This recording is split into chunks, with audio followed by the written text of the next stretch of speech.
So you want to take your cut pieces of greens, you want to cut a few pieces of whatever you want your base to be, and then you layer them on the wreath form, putting them sideways to cover up, and take a piece of wire, wrap it around, and twist it.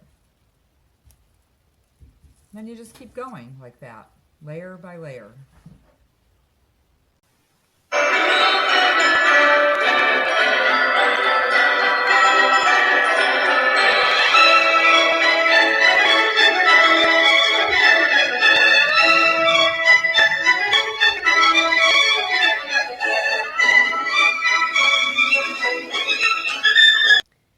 There is no right or wrong to how you layer these or what you pick.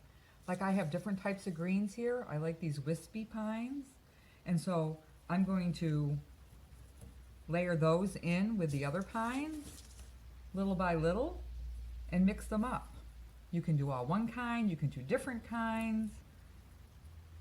However you want, just keep going all the way around, layer them on top of each other.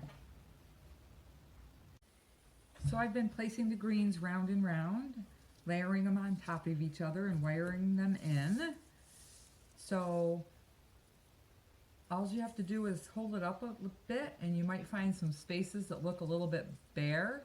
So then you just take another piece that you like and fill in that spot. You can keep filling in all around as many times as you need to.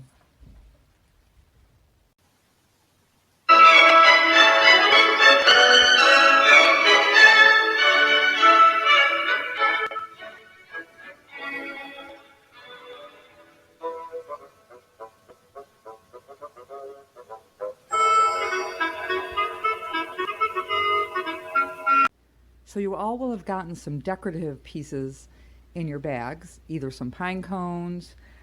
Right here I have juniper and some holly. You might have gotten other things, but they're what you would want to use to kind of finish off your wreath if you don't want to just use the plain greens, although some people just leave this base and they like it that way. There also is a bow. You might have to fluff it up a little because it might have gotten smushed, but you can just fluff it up because it's wire. So you can pick and choose what you want to put on it. If you want a pine cone, just find out where you like them.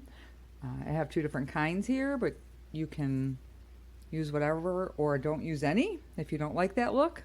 Then decide where you might want to put your bow and just wire it on. And then you'll also want to just put a wire at one end so you can hang it.